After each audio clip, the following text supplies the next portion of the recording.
السلام علیکم۔ آج کا ہمارا ٹاپک ہے کہ زمین جو ہم نے تیار کرنی ہے گندم کے لیے وہ کس طرح تیار کر سکتے ہیں ہم۔ تو گندم کی بجائی کے لیے جو ہم نے زمین تیار کرنی ہے وہ اس کے اوپر زیادہ انحصار کرتی ہے کہ جو ہماری پہلے زمین کی صورتحال ہے وہ کیسی ہے۔ اگر تو اس کے اندر زیادہ باقیات ہیں تو آپ کے لیے یہ ہے کہ اس کو آپ سپر سیڈر کے ذریعے آپ سب سے بہترین جو طریقہ ہے عمل کاج کا وہ سپر سیڈر ہے، جو کہ آج کل بہت زیادہ چل رہا ہے، ٹھیک ہے، اور اس کے ماحول دوست بھی ہے وہ طریقہ۔ کیونکہ آپ کیا کرتے ہیں، اکثر جو ہمارے کسان ہیں وہ کرتے ہیں کہ جو بھی باقیات ہے اس کو جلا دیتے ہیں اپنی آسانی کے لیے، لیکن آپ کو یہ نہیں معلوم کہ جو آپ جلاتے ہیں اس سے ایک تو آپ کی جو زمین ہے اس کے اوپر غلط اثرات پڑتے ہیں، اور وہ جو ہوتا ہے اس کے زمین جو ہے اس کی جان ایک طرح سے وہ جو ہوتی ہے نا وہ نہیں رہتی، اور دوسری بات جو کہ ہمارا ماحول ہے، جو ہمارا انوائرمنٹ ہے اس کے اندر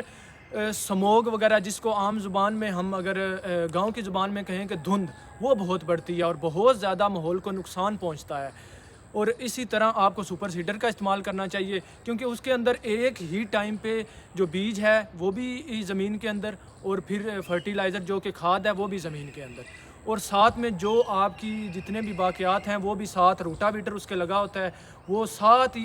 ایک ہی سٹیپ میں اس کے وہ سارا کچھ آپ کا کام، مطلب بہت ہی وقت کا بچاؤ اور بہت ہی ماحول دوست ہے وہ۔ اور اس کے بعد آتا ہے دوسرا طریقہ عمل، جو کہ اکثر ہمارے کسان جن کے پاس اتنی سہولیات نہیں ہوتی اور جن کے پاس بہت کم وسائل بھی ہوتے ہیں اور ان کی زمین بھی کم ہوتی ہے، یہ جو سپر سیڈر ہے یہ زیادہ تر بڑے کسان یوز کرتے ہیں، جو کہ یہ دوسرا عمل ہے جس میں زمین کی تیاری ایسے کرتے ہیں کہ پہلے دیکھتے ہیں وتر، اور جب سپر سیڈر بھی یوز کر رہے ہیں اس وقت بھی آپ نے وتر دیکھنا ہے، 50% لازمی ہونا چاہیے۔ اور اسی طرح اگر آپ چھٹا وغیرہ کا یوز کر رہے ہیں، آپ کی زمین جو ہے وہ اگر برابر بھی نہیں ہے تو اس کو لیول بھی کرنا چاہیے، تاکہ جب آپ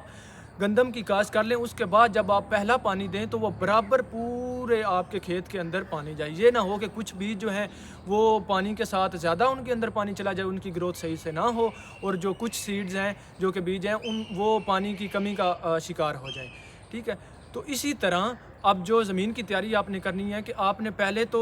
ڈسک ہیرو، جس کو عام ہماری زبان میں کہتے ہیں توے، وہ آپ نے 2 دفعہ زمین کے اندر چلانے ہیں۔ وہ ہر کسان کو معلوم ہوتا ہے کہ ایک دفعہ انہوں نے ہاریزونٹل جانا ہے اور ایک دفعہ ورٹیکل جانا ہے، اور اسی طرح اس کے بعد آپ نے کیا کرنا ہے کہ آپ نے ہل چلانا ہے، اور آپ نے اس کے اندر ہی